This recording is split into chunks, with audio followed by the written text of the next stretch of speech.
Hello, beautiful people. Okay, so I am dual casting with my Facebook group as well as going live today for you guys, just so you can get a taste of what I offer in the Facebook group. So yeah, welcome. Today I want to talk about the ins and outs of self-myofascial release. What is it? Why do we need it? And then where do we do it? So self-myofascial release is really big right now in the CrossFit world, in the yoga world. I know all the yoga tune-up balls coming out, and then yoga medicine has a lot of good educational bits on teaching myofascial release, So really, what is fascia? So fascia is your ability to, I'm so sorry, I'm having issues here. Facebook, I might lose you, but I'll save it, don't worry. Okay, so what is fascia? Fascia is basically the lining of everything in your body. So there is tons of fascia. There's really no start and no finish. Tom Myers, who's really big, he does anatomy trains, he's big in this fascia world. He basically says that we don't have a bunch of different muscles in our body, we just have one muscle because it's all connected by fascia. So if you're thinking about fascia, fascia is basically the lining between all the muscles, spindles, between the muscles, between each different, so the bicep has two heads, it covers one head, it covers the other head, it connects the two heads. It then connects the biceps to your humerus, your upper arm bone, then connects that to your tricep, then again to the whole rest of your body. So it is just literally everywhere. If you think of an orange, so the outside of an orange they would consider fascia. And then you break apart the outside, you have the inside, and you have one individual slice. So all the white stuff on the outside of your orange is also fascia. And then if you take one slice of orange, you cut that in half, you rip that in half. I wish I had an orange for you guys. But if you rip that in half, you'll see all these little lines of white stuff, white skin, and it's holding in almost every single drop of juice. So that all is fascia. So fascia is, hello Lauren, fascia is everywhere, it connects everything, and this is why you have all of your aches and pains. So yes, our muscles get tight, and yes, our muscles get lengthened, and yes, they get stronger and all these other things, but a lot of the knots that you have from sitting at your desk all day is not muscular tightness. Sure, it might be, but a lot of that is due to the fascia. Fascia is influenced by what we eat, and what we drink. So literally, if you are dehydrated, your fascia will be almost dry inside. So also, how do you sleep, right? So think about the things that you do most often. We work and we sleep. So if you sleep in the same position every day, and the same side of the bed even every night, then that is going to be influencing your fascia. If you sit at a desk all day, that is going to be influencing your fascia. If you stand all day, again, that is influencing your fascia. So it's all of these habits, and it causes walking weird. It causes you to do different things. It causes you to compensate in different ways. So again, this is just what is fascia. Basically from there, we have posters, we have different fascial lines. So it's awesome to talk about them, but for me, it's super helpful to see them. So we have a functional line. So this is our front functional line. So if we think about the front of the body, the blue is going to be your fascia. So the fascia connects from the upper arm bones through your pecs, so through the front body connecting, and then it comes down to your inner thighs. So yes, absolutely, your abdomen is affecting your shoulder blade. Your abdomen, your shoulder is affecting your thigh and your hip. So this is the front functional line. We have the deep front line. So the deep front line is going to be just a little deeper. So this lives underneath the front functional line. And basically you see literally through the rib cage, this is underneath the rib cage, comes down through the psoas. So your psoas lines the bowl of your pelvis. So through your psoas, connecting the entire inner thighs, and then it actually goes down and around and inserts down right by your medial malleolus. So this is all the way down. If you know anything about Chinese medicine, they'll say the inner leg is kind of the start of your lifeline. So this connects everything to that. From there, we get into the superficial front line. So the superficial front line is going to be on top of the functional front line. So again, it's just showing you how different things are connected. This is just showing you how the whole front body is connected. So think of yourself in a high plank position. If you were to bring your chin away from your chest, from high plank, bring your chin away from your chest. You are elongating all of the frontal lines, all of the fascia in the frontal lines. So therefore, when you look up in your plank, you are elongating this fascia, you are making your plank harder. By elongating the fascia, you challenge the muscles. By challenging the fascia, you challenging the muscles. So that's the front line. From there, we have the back line. The back line is going to be, you guessed it, connecting the back body. So from here, this is from the back of your head. It's called your occiput. So from the back of your head, it connects all the way down, connects to the rib cage, come all the way down to the tips of your toes, but through the bottom of your foot.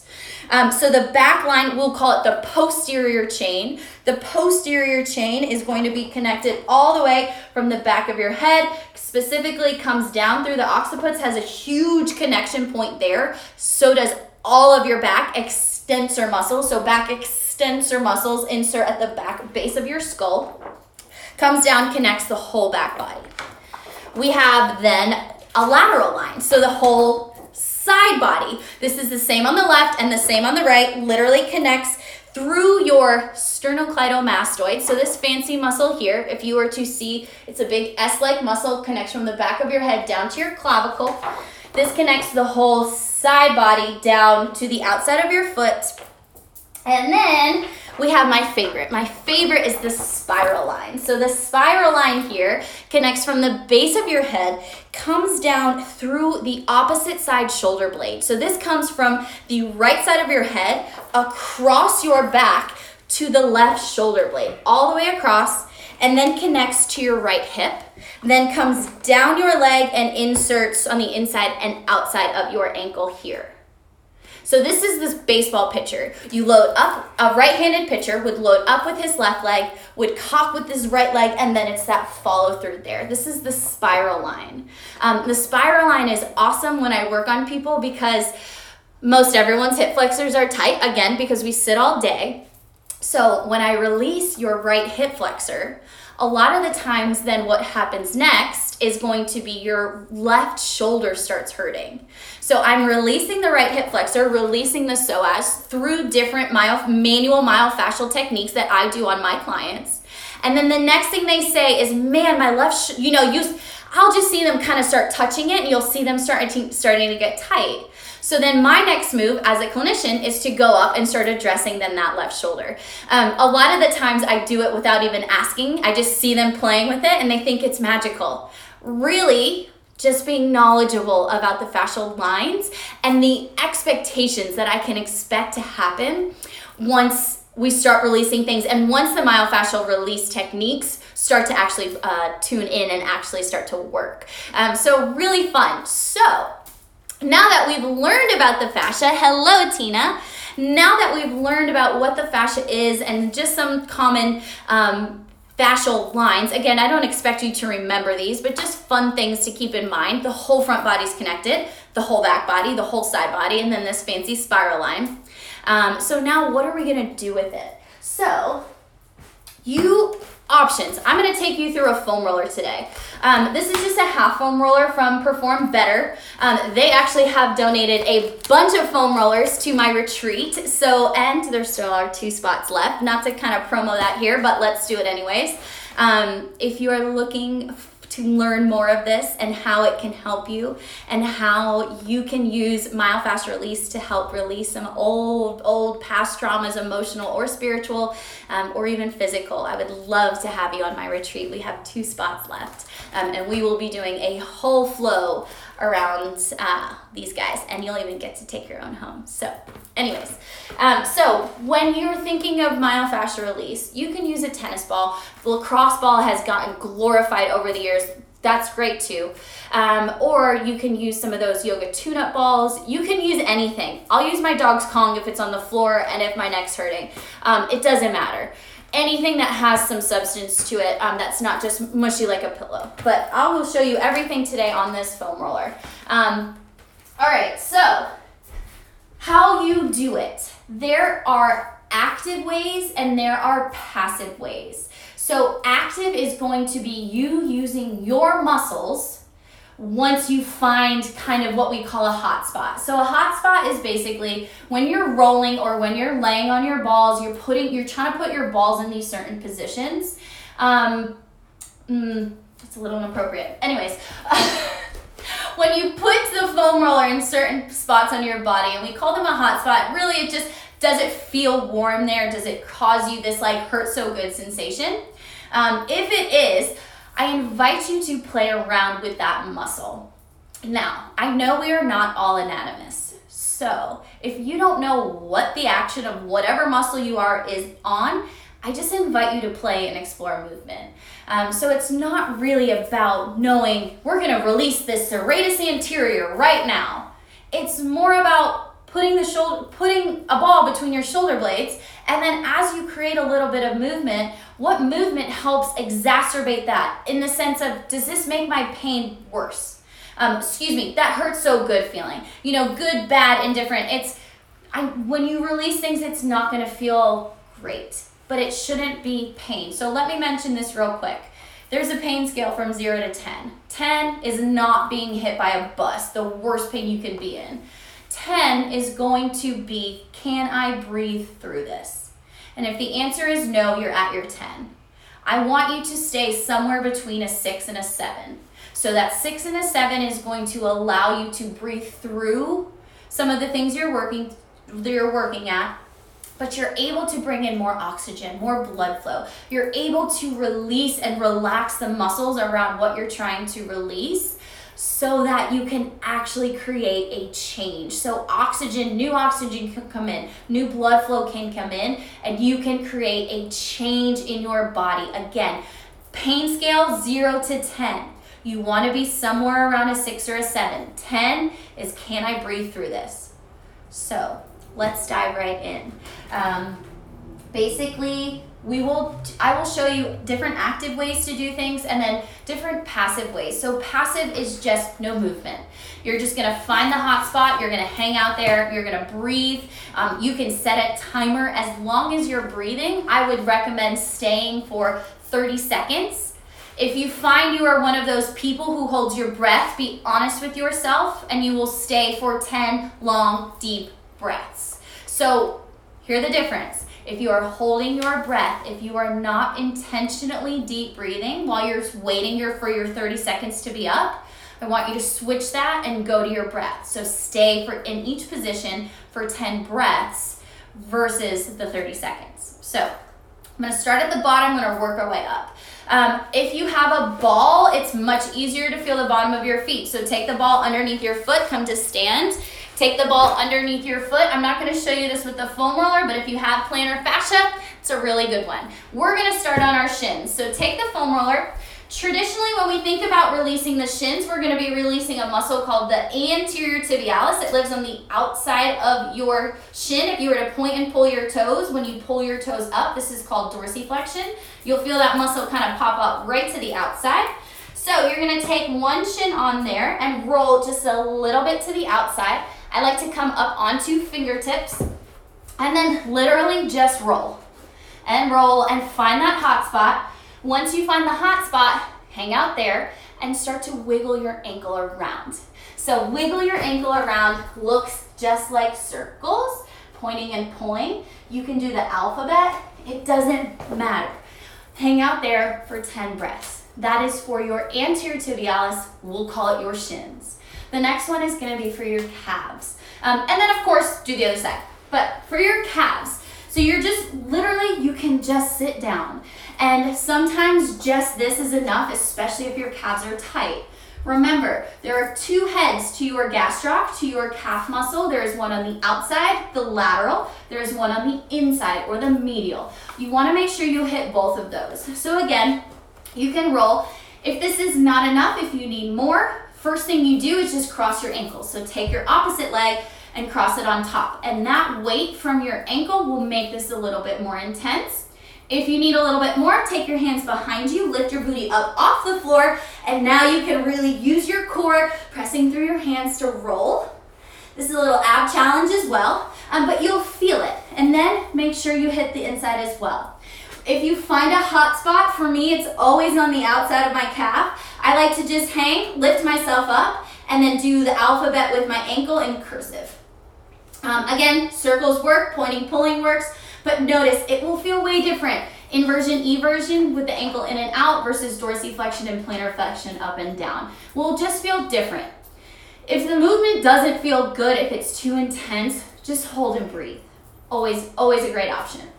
The next one, we're gonna, again, just working our way up, we're gonna talk about the quads. So the quads for ladies. Ladies, you tend to have wider hips for childbearing.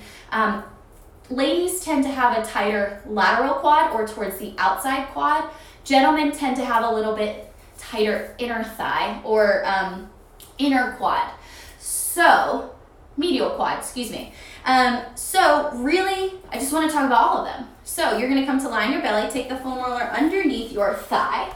And to start on the inside, it's going to be just that. You can get a little bit of the adductors here, so that inner thigh. But again, just kind of play. You just put yourself in the position so the foam roller can land where it feels tight, hurts so good. So again, hang out and breathe.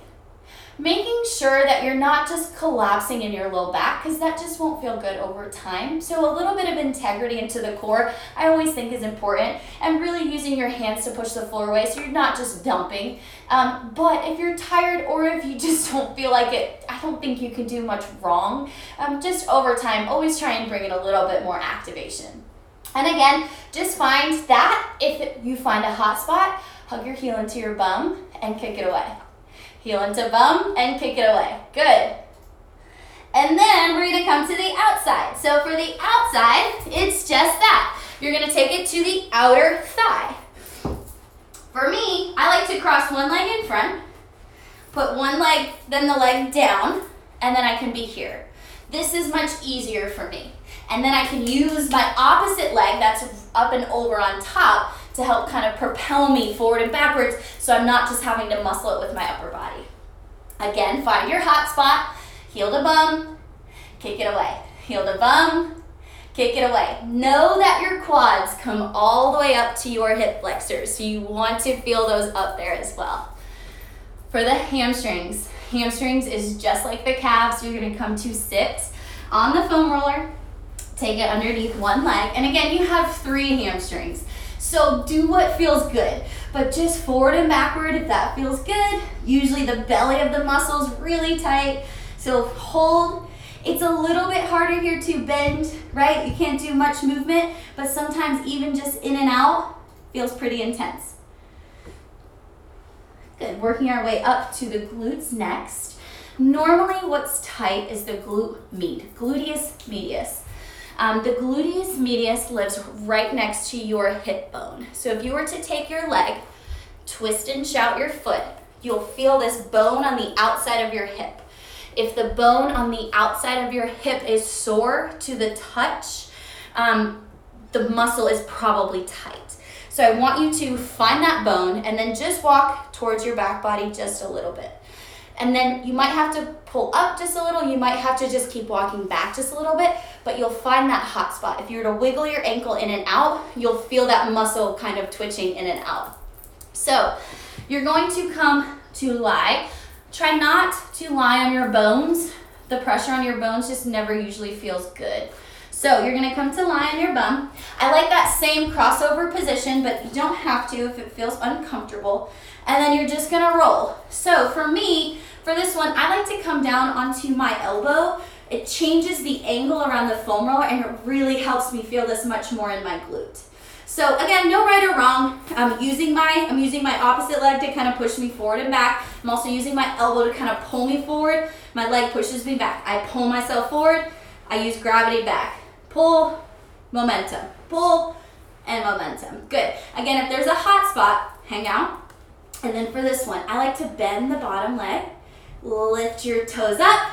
Drop your toes down. They won't move too far, but it feels so good. Up and down, up and down. Good. The next one we're going to talk about is the back. The back is a tricky one, but everyone has their own issues for the back. So I'm going to show you just overall, general, really cool back one. So come to lie on the foam roller. You're going to take it right to your low back. You're going to bring your hands behind your head. So from here, all you have to do, you can take your feet up on the wall if that feels good, but I like to leave feet on the floor.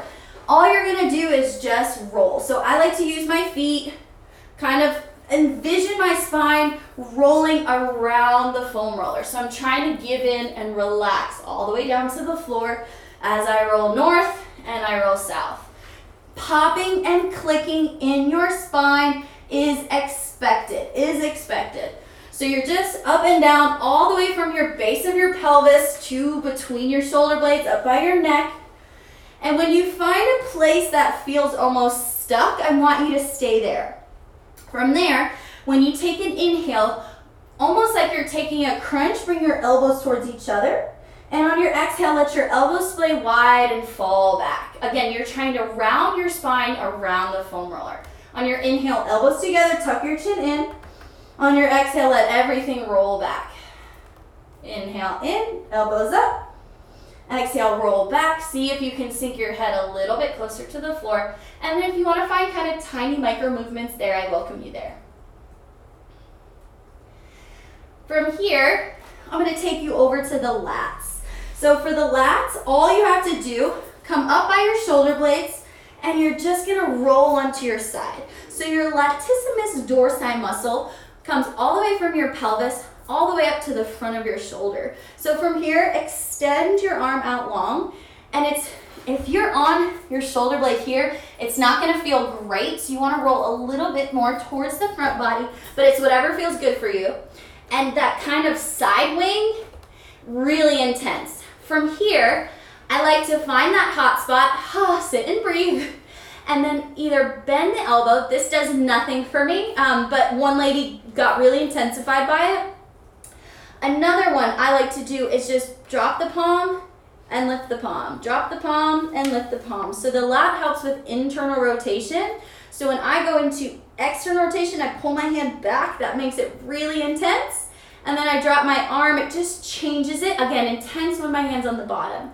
So again, just explore. It might feel different to bring your whole arm up, like almost like a snow angel, versus the palm down will feel a little bit different.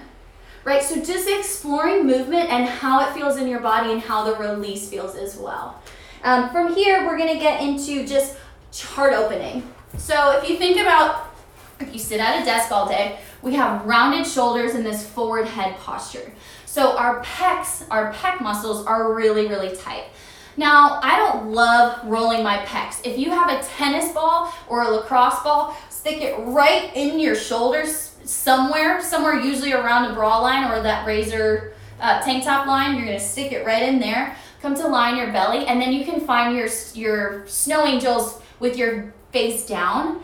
I'm going to show you a heart opener just to help stretch these, but we're gonna take the foam roller the length of our spine, place it between your shoulder blades, and just come to lie on your back.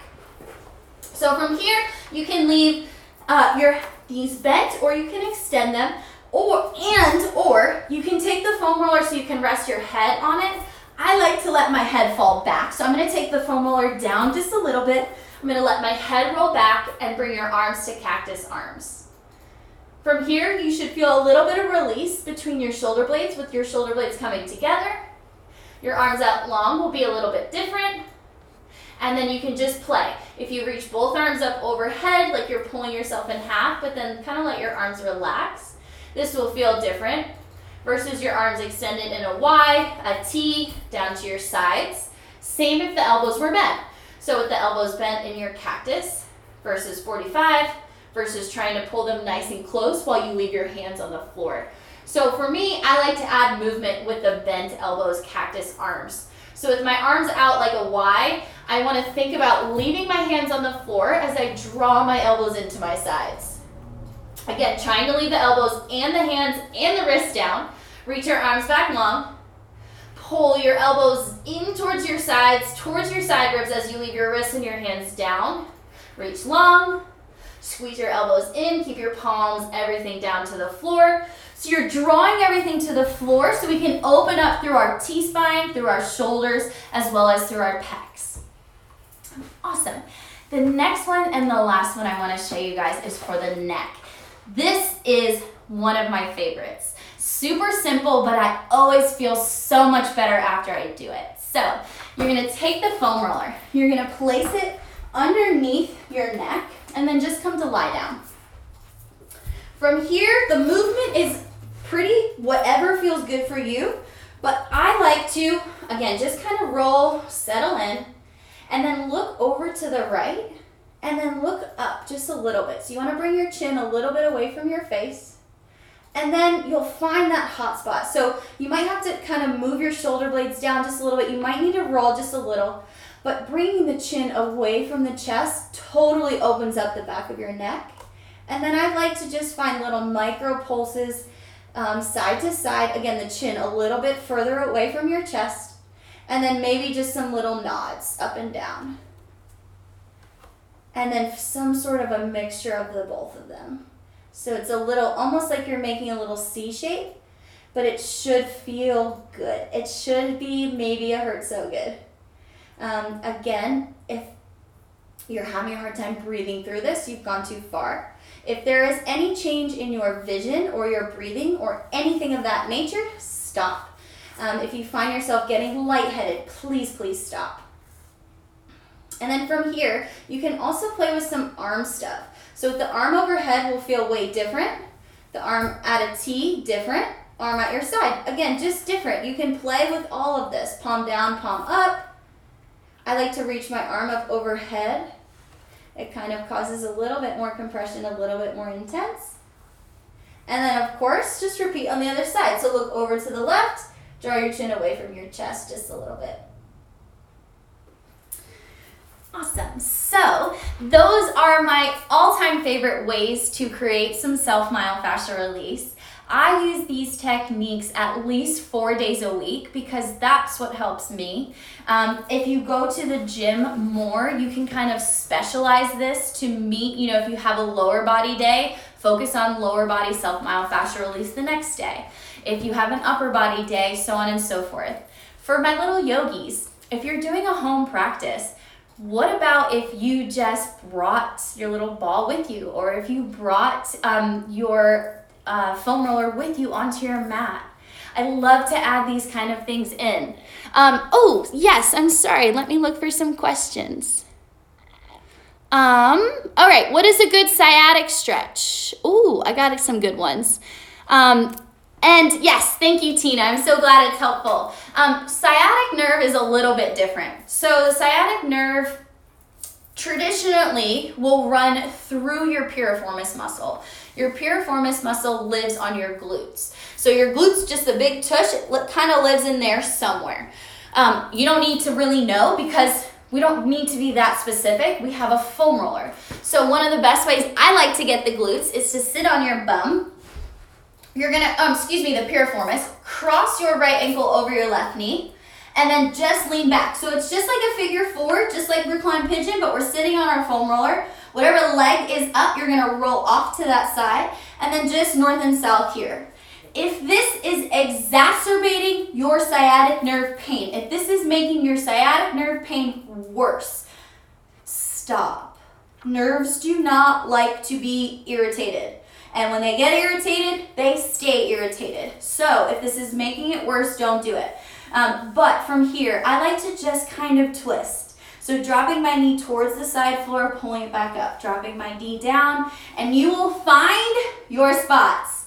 Another sciatic thing that's not really myofascial release, but is one of my all-time favorites, I am sure you have seen me post this one before, is for nerve flossing, nerve glides, for the sciatic nerve specifically. So what you do is come to lie on your back, and you're gonna hug, if it's whatever side it's on, so I'll speak to the right side, you're gonna hug your right knee to your right shoulder. So avoiding your rib cage. Interlace your hands behind your knee as you continuously draw your knee into your shoulder. That's the main goal here. So feeling sort of a stretch through your glutes. Without letting your knee move, start to extend your foot up to the sky. It will just stop. I don't care how flexible your hamstrings are, it will just stop. And then from here, you're just gonna point and pull your toe as much as you can to and away from your face. You can add in your circles if that feels good, but this is really great for sciatic nerve because it's like a nerve glide. So it helps kind of, almost if you can imagine, the sciatic nerve is running through a muscle. When you do these nerve glides, it's almost like it's trying to create more space so that it doesn't need to work so hard. And hello. So please let me know if you guys have any more questions. I can be on here for as long as you need me. But this is just a little tutorial, how to, why, and then where, right? There's no right or wrong. Do whatever feels good. Again, I use this word good. Usually it's a hurt so good, right? But again, remember your pain scale, remember your breath, remember that you can't do this wrong. Remember, you don't have to move. If it feels good just having a tennis ball underneath your glute and you just want to sit and breathe there, just sit and breathe there. If your psoas and hip flexors are really tight, take a tennis ball and stick it underneath, on top of your pelvis, really close to your spine, and just lay on your back. And this is a really good one for the psoas. I'm sorry I forgot to mention that in there. Much better with a tennis ball or a lacrosse ball than it is with the foam roller. And you're welcome, Danielle. Good to see you, lovely. Awesome. So thank you guys so much. If you need anything, slide up into my DMs. I'll be here for another moment. And thank you guys for tuning in. I'll see you next Friday at 2 p.m.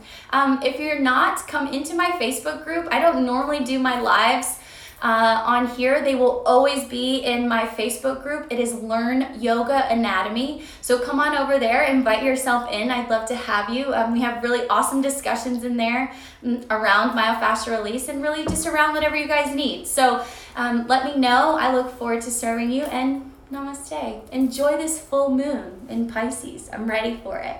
All renewing. So cheers, team.